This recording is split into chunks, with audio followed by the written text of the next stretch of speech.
this video we're going to look at polynomial functions.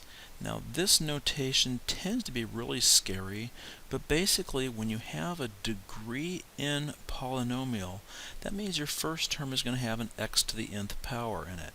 And your next term will be 1 degree lower than that, so x to the n minus first, etc. And all those powers go down until you have x to the first and then no x's at all. The coefficients are all going to be labeled a, and we've given them a subscript to match the exponent that we have there. Okay, the first question is, how do you identify a polynomial equation? Well, first off, your variables cannot be inside a radical, nor can they have fractional or rational exponents. Your variables cannot be in the denominator. And for a polynomial function, you have to have real numbers involved. Okay, so that kind of tells you what a polynomial function is by looking at what it isn't. The domain of any polynomial function is going to be all real numbers, which we can write with the capital R symbol, or we can write using the interval notation. And in a very informal way, we say that a polynomial can be drawn without lifting your pencil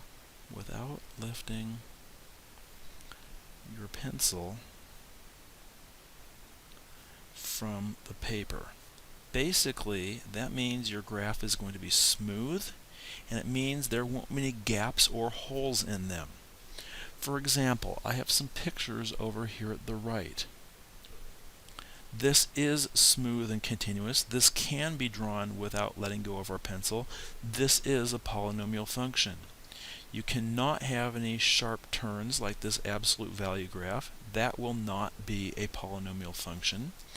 And these next two graphs are not continuous either. This first one has what we call an asymptotic discontinuity, and the second one has both a whole or a removable discontinuity because a point has been removed, or it's got a gap sort of discontinuity where you can't just fill in a hole to make this thing become smooth. Let's look at some other features of our graph. First off, let's look at something about our leading coefficients.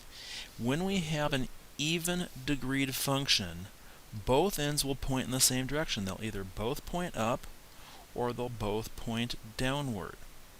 Now, it depends on what the leading coefficient is. If it's a positive eventh powered function, then both ends will point up. If there's a negative number out in front of an even degreed function, both ends will point downward. When you have an odd degreed function, such as we have here in these two graphs, the ends will point in opposite directions, as we see in both of these cases.